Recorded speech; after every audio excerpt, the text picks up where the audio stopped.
ပွဲလေးရလေအရင်ကြည့်ရကျွန်းနေတာပဲတိလာကူကိုလိုက်ဖို့ပဲကိုလည်းလေကျေးဇူးလုံးပြန်ပြီဟုတ်လေလိုက်ဖို့ပဲကိုညီမလေးအစောကအရင်ချစ်ပါတယ်လို့ပြောမလို့ပါကိုရဟုတ်ပါပြီဗျာဟုတ်ပါပြီဘာဖြစ်လို့လဲငင်းတော်ရပြန်လာရလေကိုနောက်ကိုပြန်ကြည့်နေအစောတည်းထားနေဘာဖြစ်လို့တော့ဘာမှမဖြစ်ပါဘူးဆိုရင်နောက်ကားကလိုက်တာရှိမရှိစစ်တာဘာမှလည်းမဖြစ်ဘူးပြောတယ်ကိုကြောင့်လေအစောတော့နောက်ကျောင်းမတော်ဘူးဖြစ်နေမဖြစ်ပါနဲ့ဆိုရင်နော်စိတ်ချလက်စား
ဒီချိန်ကြီးရှိနေပြီတယောက်မှလည်းပြန်မလာကြသေးဘူး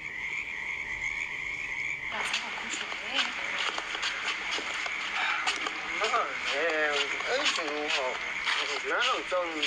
လမ်းတော့မကြောင်းနိုင်ဘူးဟော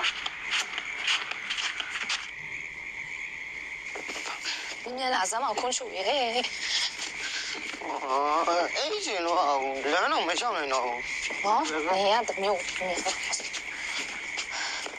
ကိုနုနင်တို့ကလည်းဟာအိမ်ပြန်လာနောက်ကျလိုက်တာငါကလေနင်တို့ဘာများဖြစ်နေပြီလဲလို့စိတ်ပူနေတာစိတ်ပူပါနဲ့ဟာတပတ်ဆက်များဒီလိုပဲနောက်ကျနေကြခုကပြန်ဆိုင်ကြကြရလို့ပိုးနောက်ကျသွားခွန်းချုံညီလေးအခုလွှဲပြီကောင်းကိုနုရဲ့တန်ချောင်းတော်ဆက်လက်ချက်ခောက်နေပြီဟာငါလေနင်တို့ဒီအလုပ်လုပ်တာတော့ငါသဘောမကျပါဘူးဟာဘောမကြလဲလုံးဝမှာပဲကန်ကောင်းอ่ะဝိုင်းရလည်းရှိသေးတယ်မလားအရှုံလေးရောင်းနေရတော့စားမလောက်ဒီလိုလေးရတာပဲကျေးဇူးတင်ရမှာ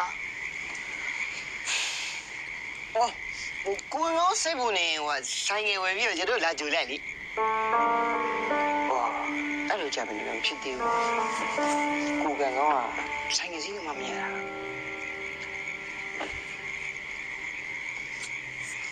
ဟိုစိတ်မပါနဲ့ကန်ကောင်းရဟိုငါတို့နေမိမှာလူစိုးတစ်ခုကကင်းပါတယ်ဟာ ကြောက်စရာဆိုလို့လေ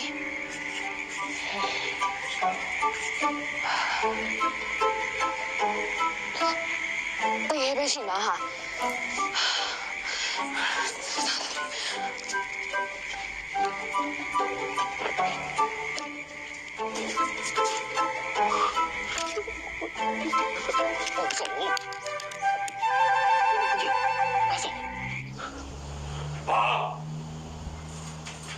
မင်းဘာပြောလိုက်တယ်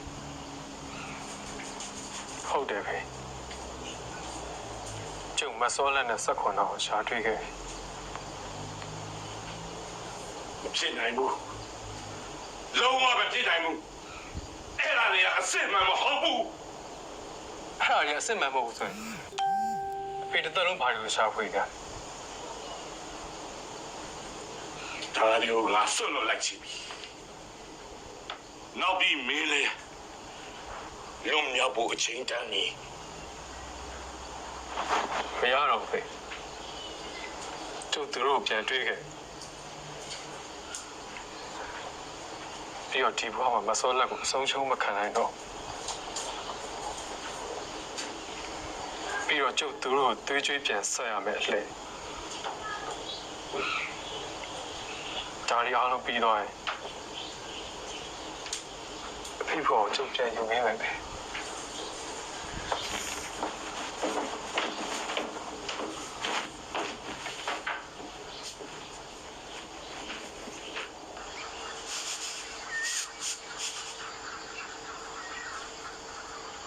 Pelo ahí.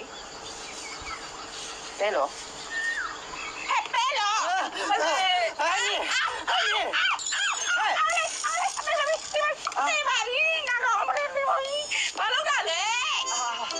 Mima, 저자 이메일만 미래 마음이야. 어머래, 애매해가 미래 나오네. 저가 미워. 세네 나오러 비와비. 너? 이마, 시안래? 이래자래? 뭐 노라 애기네. 포포포포. 왜라지 저와는 미마야. 뭐야래? 저자 저카들이만 에요와 에야래 오사. ဘာတခါတလေလဲတခါတလေတနေ့တခါတလေလားဟမ်ပြောရချင်းရှင်နားကျင်နိုင်နားလို့ရရဲ့မင်းကအစာနားမှာမဟုတ်ဘူးမင်းစာတနေ့ကို3000တောင်ကုန်တာရှင်မြင်းတွေကလေသူ့မြင်းစာနဲ့ကောင်းရော3000စားစိတ်မလို့ အေးပါမိမရဲ့ဟိုယောက်ျားနားလေပါလေမိမရဲ့ဟိုမိမအစားရောမြင်းစာရောသွားရှာလာခဲ့မယ် သွားကြတယ်ဆိုအခုကကျုံနှခါမပြောအောင်နော် အေးပါမိမ ဒီပဲပြောရင်လို့ကြည့်နေည မိမ ငါတော့တော့မယ်နေ သွားပြီသွားပြီသွားပြီသွားပြီနော်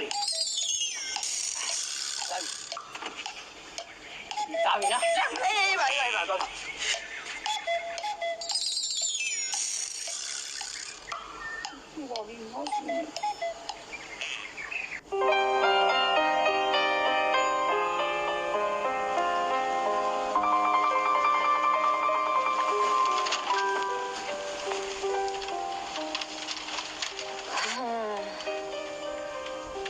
ငါသားနဲ့သမီးသနာပါတယ်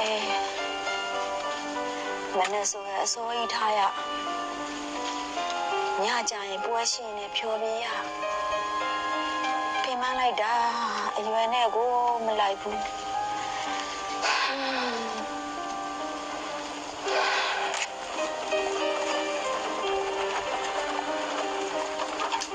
ကိုနုရဲ့ကိုနု မင်းညမညာညက်တဲ့တို့အိတ်တော့သွားနေတော့ အဲ့ဆိုကြီးဟိုကန်ကောင်းမြင်မိသေးလားဗျ ဟိုကန်ကောင်းပါဦးတာတီးလဲနဲ့သွားတာတွေးလိုက်တယ် ဟုတ်ကဲ့အဲ့ဆိုကြောက်သွားပြီ အေး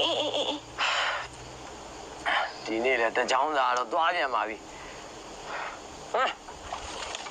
ဟ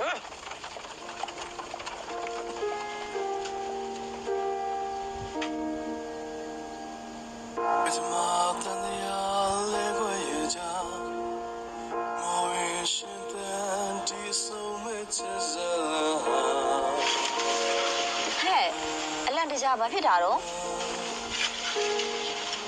တရုတ်တန်ချား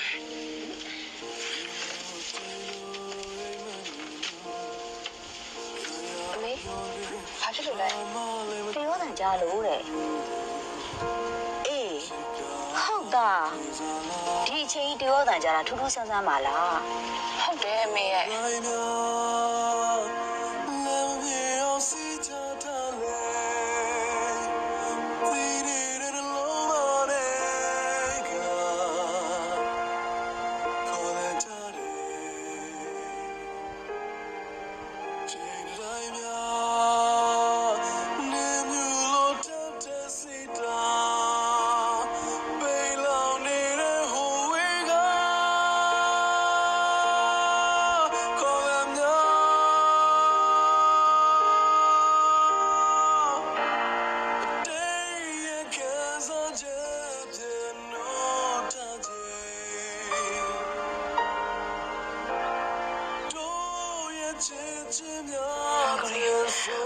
我说了都，阿爸路老家吧没嘞？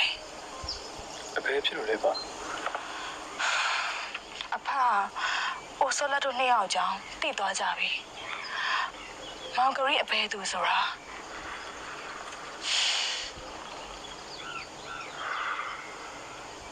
အေးပေါ့သူ့ရဲ့ရန်သူ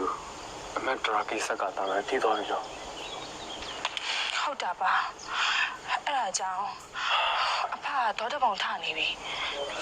အိုစောလက်တောင်အဖလက်တာစောင့်ပြီးခိုးထွက်လာရတာပါ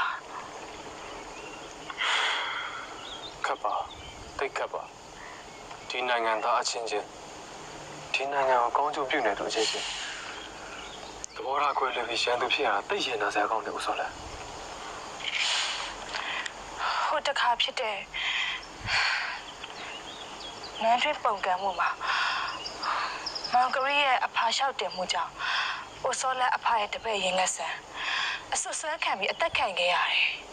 ။သူအပါတိုင်းပြည်အတွက်အိုးဆွေးဆန်ပြီးအမှုတန်းခဲ့နေရင်ဝင်အမှတ်ကြီးလေးသူလည်းခံစားရနေမှာပါ ဘာနားလဲပါလဲဟိုစောလက်ပြီပါငါပေါ့နားလဲပြီပါငါပါတီလဲအရင်တတ်တော်ဆောင်မက်ဒရာဂီတယောက်ပြီပဲလေဘင်းလုံခြုံရေးအတွက်တန်တရားဟိတူဖယ်ရှားပြန်မှာသူ့ရဲ့တောင်းဝင်ပဲလေဟုတ်တယ်မလားဦးစောလက် အိုစောလက်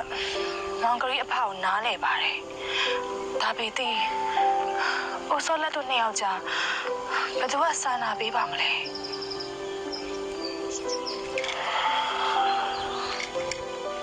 အဖအိုစောလက်ကိုသူ့မဟာမိတ်စော်ပွားလေးနဲ့မကြခင်လက်ဆက်ပေးတော့မယ်ပါ ဘလို့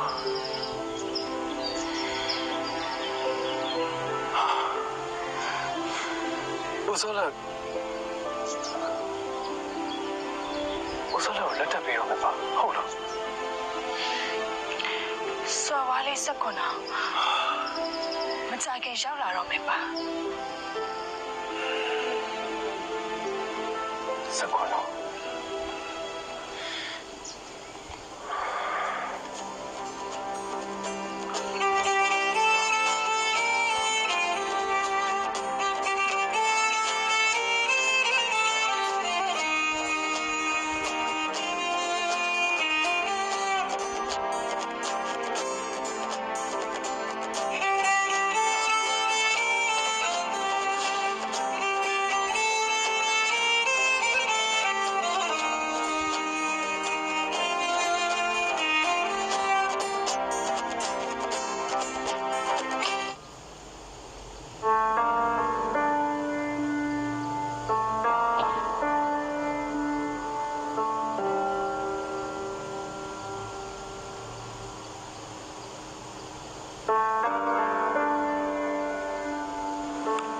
ကြီးတရောတန်ကတမျိုးပါလား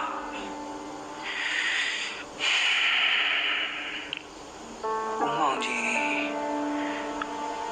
ဘာဖြစ်နေပါလဲဘာဖြစ်နေပါလဲဘာဖြစ်နေပါလဲ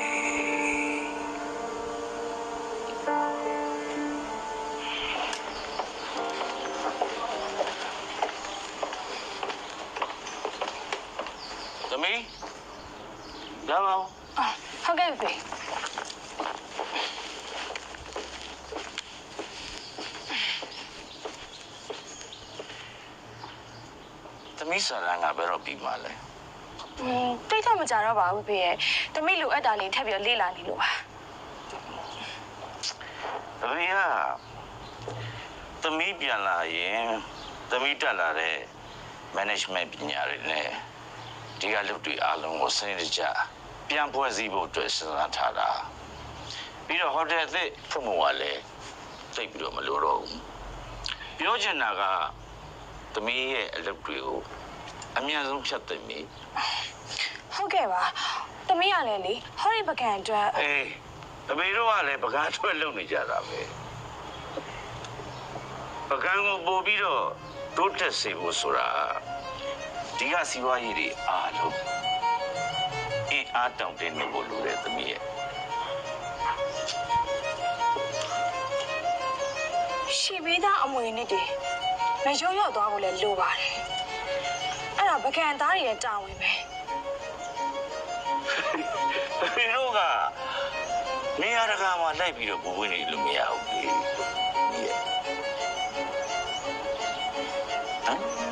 သမီးနားလဲပါတယ်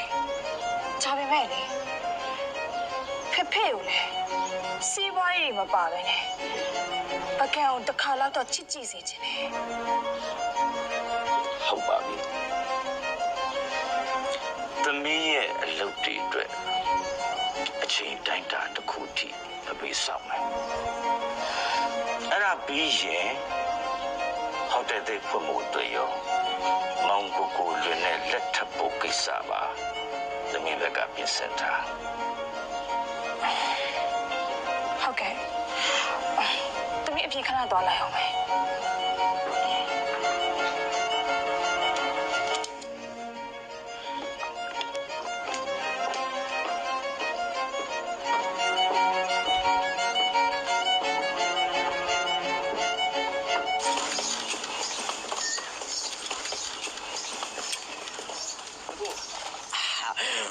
မနဲ့ထဲကတချောင်းမှမဆွဲရသေးရနဲ့တော့မင်းရတော့မယ်ဟာ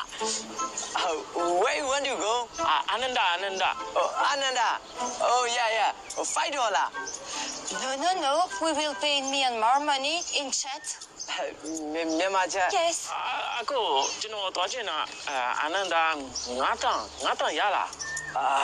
ဒီ49နဲ့တော့ငေါ့မြန်မာလိုဈေးပြန်စစ်နေပြန်ပြီရပါတယ်တက် Si. Wame. ဟုတ်တယ်နော် ဟုတ်ကဲ့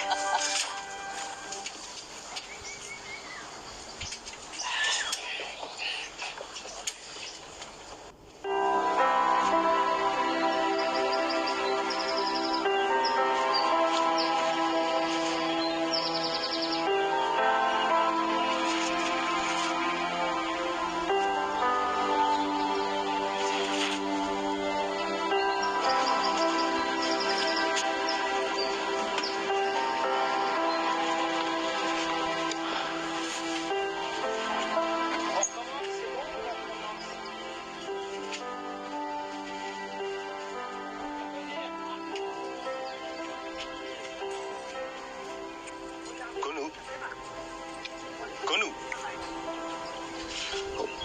နင်းအဲ့ချိန်လဲတော့အဲ့တော့လေငါနင်းအတွက်ဆိုင်ကူရောင်းပေးတာ ငါဗမာအင်္ဂိုင်းလိုလဲဟာ နေရတာမအိပ်ဘူးပြောနေတာဖျားဘူးလာတဲ့ဧည့်သည်တွေရောနိုင်ငံခြားဧည့်သည်တွေကိုနေအလေးထိုင်ပြတာကြည့်ပြီးတော့ငါစက်တောင်ညောင်းလာပြီဟာခွန်းချိုလေးကလည်းအိတ်နေတာဆိုတော့နင်တို့ဒီနေ့ဆိုင်ရောင်းနိုင်မယ်မထင်ဘူးနင်တို့ဒီပုံတိုင်းသာအိတ်ရေးစက်တိုက်ပြက်နေမယ်ဆိုရင်ကျမ်းမာရေးထိခိုက်နေမယ်နော် ကျမရေထိကြိုက်ပြီးတော့အေးပြတ်มาရင်ငါမကြောက်ပါဘူးအိမ်ကဆောင်ရဲမှာဆက်မရှိတော့အမေအိမ်မပြောမှာပဲငါကြောက်တာဟာ ဟုတ်တာပေါ့ဟာနေ့မှာမိဘကိုလှုပ်ချင်နိုင်တဲ့အခွင့်အရေးရှိနေတာကငါထက်အများကြီးကံကောင်းပါတယ်ငါမှပေးစရာကျွေးစရာဆိုလို့မိဘလည်းမရှိဆွေမရှိမျိုးမရှိပါဟာထိုင်မဲ့လေငါမှပေးစားဆိုလို့နေတော့ရှိတယ်ဟာခဏလေးနော်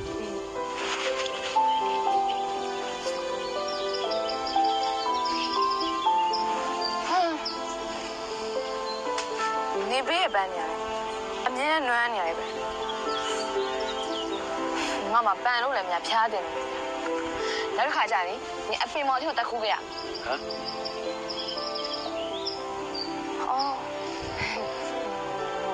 ငါပြောရလေဟာ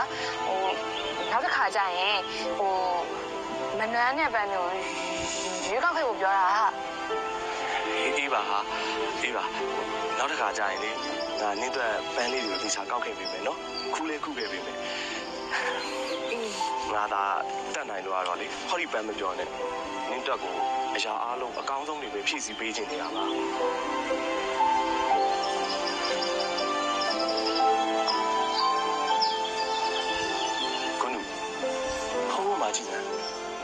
အခုလာနေတဲ့မိန်းကလေးထက်တော့တနေ့ကျရင်မင်းသူ့ထက်တော့ထားနိုင်မှာပါဟာ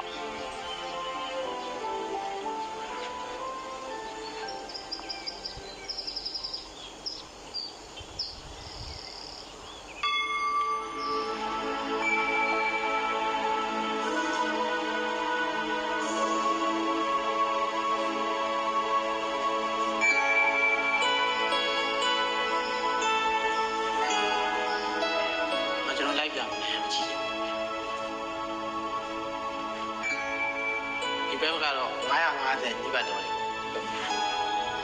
ဒီထားရတာတော့မွန်တိုင်းနဲ့ကြီးထားဒီနိုင်ငံသေးပြည်တွေကိုထင်းထင်းနဲ့တန်တကားကြီးမှန်နေနဲ့ကာထားဒီမကြီးထားတဲ့စာလေးတွေကတော့မွန်စာလေးပေါ့ဒီနောက်တစ်ခုကဒီနိုင်ငံပကြီးတွေရဲ့ဟို UNESCO နဲ့ချီအောင်လာနေပြီးတော့ထင်းထင်းထားတယ်ဒီနိုင်ငံပကြီးတွေစိတ်ထိုးတယ်ဘာလို့ရှိတာအဲဒီထင်းထင်းထားတယ်ဒီတွင်နဲ့တော့ပေါ်တော်ဝင်ခိုင်းနေဘူးဒီဘက်ကျန်တော့ဘိုးတော်ကန်နေ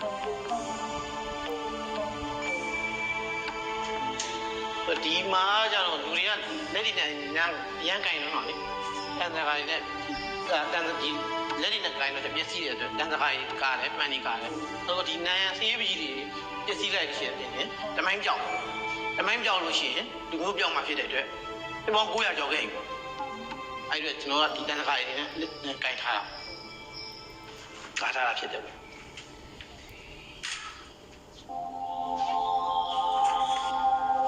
အခုခဏလေး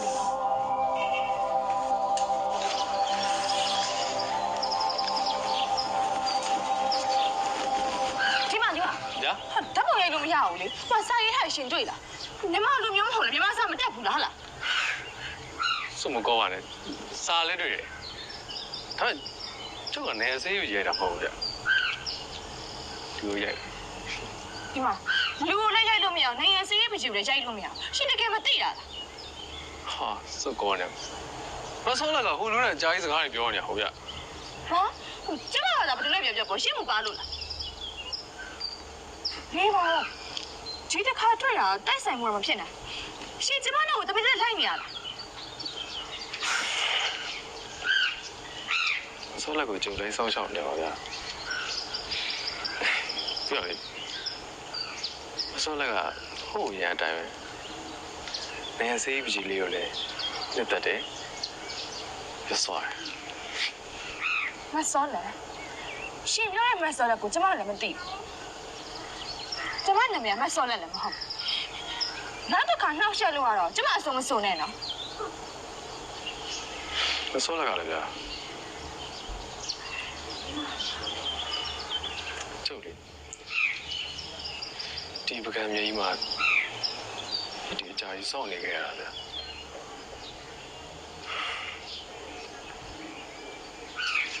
မစောလည်းမမိနေအောင်ကျုပ်တို့တစ်ခုတစ်ခုပြမှာပါရှူ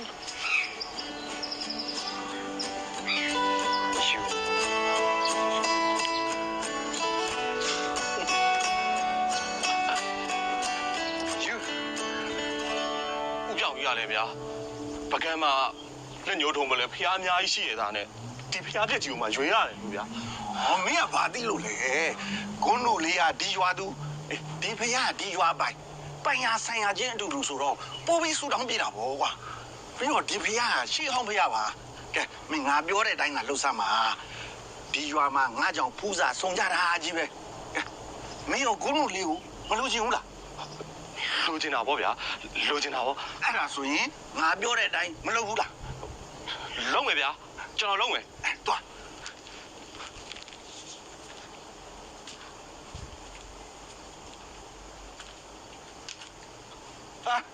ကန်ကောငါ့ကိုစောင်းလေကွာ ဘာဖြစ်ရပြန်ပြီလဲဗျာ နေပါဦးကွာ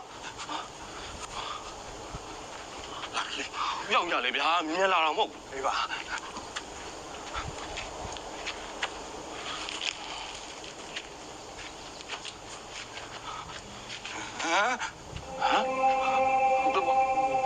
ာဖြစ်တာလဲ ဟိုမှာ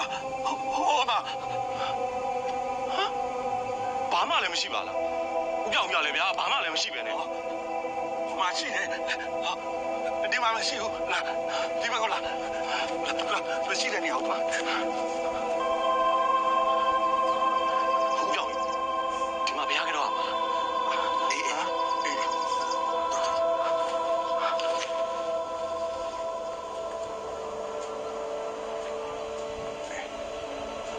搬你那呗，不要那没人冲来。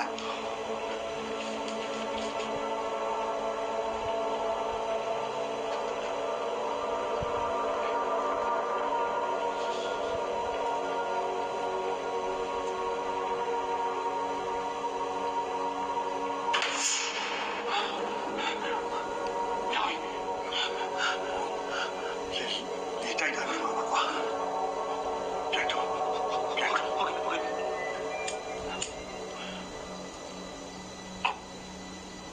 ရှိကြီးကြောင်းထဲမှာကျွန်တော်ကလမ်းနေပြီ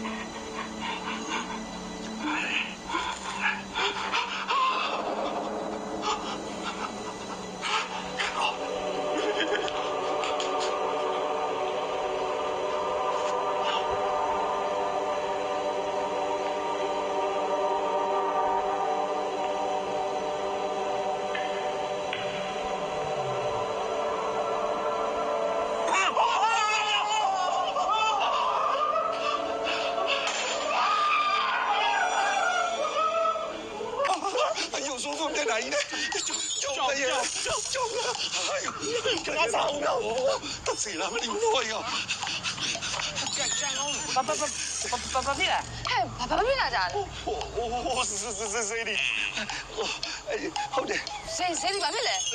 抓谁个谁嘛？俺都对眼朝着来了啊！好的，这个来，တရေဟုတ်လား 这爷， အာမင်းတို့ကဘာဖြစ်လို့အဲ့ဒီစီကိုခဏလောက်သွားနေကြတာလဲဘာလဲပြောင်ကြီးမြောက်ပေးတိုင်းရေတွေကသွားချီတာ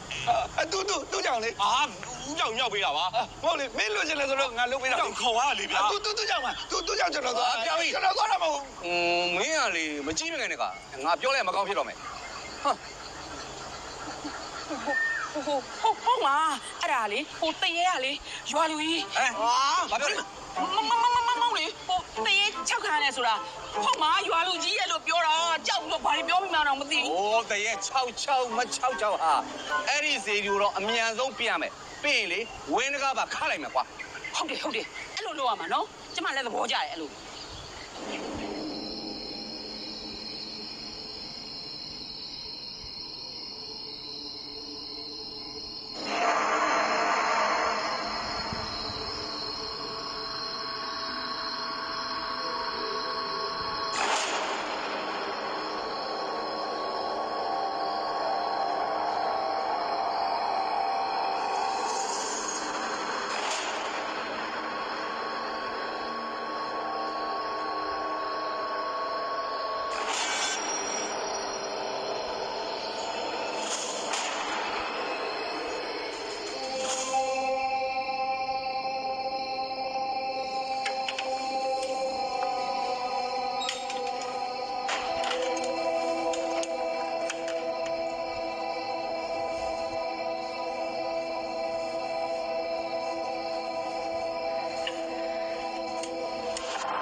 မိသားစုဝါလေး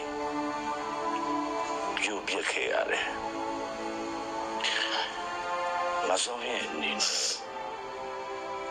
ဒါရီကိုအခုတည်းမမေ့နိုင်မင်းနဲ့ပူဆွေးနေရတာချုပ်ကိုချင်းစားမိပါရဲ့စာမဟုတ်ပါဘူးကိုကြီးရဲ့မဟုတ်ပါဘူးကျမတို့သားမီးနှစ်ယောက်ရဲ့အပေါ်မှာကိုရဲ့ကျေးဇူးတွေအများကြီးပါအများကြီးပါတခါတလေကြတော့လေကိုချိုးလိုက်တဲ့အတွက်ကျမစိတ်မကောင်းဖြစ်မိလို့ပါအခုချိန်ကသူရှိနေမယ်ဆိုရင်sao vậy cho lên đó mà kể đến cái lòng ghê để xin lọc cái thế cả cho hạt tì cái bibi cà phê mẹ ngã lấy cha rồi tôi也phải cô ngãပြန်မခဲ့တဲ့နိုင်ငံကိုအဲ့ဒီအတေးဟာငါတွေအရေးမေးတခုအမိုးထားသလိုပဲငါခံစားရတယ်အဲ့လိုမတွေးပါနဲ့အကိုကြီးရဲ့ကိုကျော်လိုက်ရအကိုကြီးရဲ့ပေါ်မှာတေးပြီးတော့သစ္စာရှိရပါကိုရခုလိုပြောနေတဲ့စကားတွေကိုသူကြားနိုင်မယ်ဆိုရင်ယူချိုမရဖြစ်နေပါလိမ့်မယ်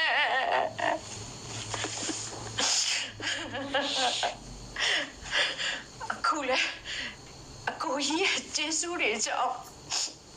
နောက်ဆံမတင်မနဲ့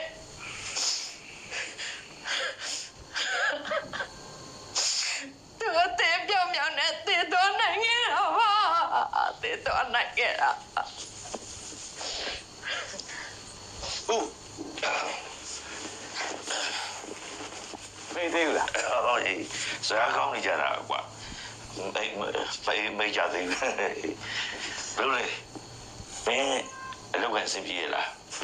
အဆင်ပြေပါလေဦးရဲ့စိမ့်နေပြန်စစ်နေတယ်နဲ့နောက်ကျနေတာအမေအစောလေးရောအမေတားညီမလေးကလေအစိုးကြီးပြန်ရောက်လာပြီပင်ပန်းလို့တဲ့အိယာဝင်သွားပြီတားလေးဟုတ်ကဲ့ပါမေဟိုတားလေးပင်မလာတော့နားလိုက်တော့မေအေးတားလေးနားတော့အေးတားလေး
ယ်သွားနေရ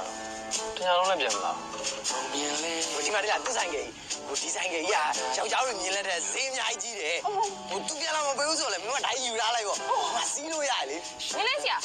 ကျုံနဲ့မြင်လဲဆရာမဟုတ်ဘူးကျုံနဲ့မမောင်ကြီး ရှင်းမြင်နေလားထဲအောင်လေ ဒီပကံနေမှာလေမမောင်ကြီးနဲ့မဆောလာတကယ်ရှိခဲ့ဘူးလား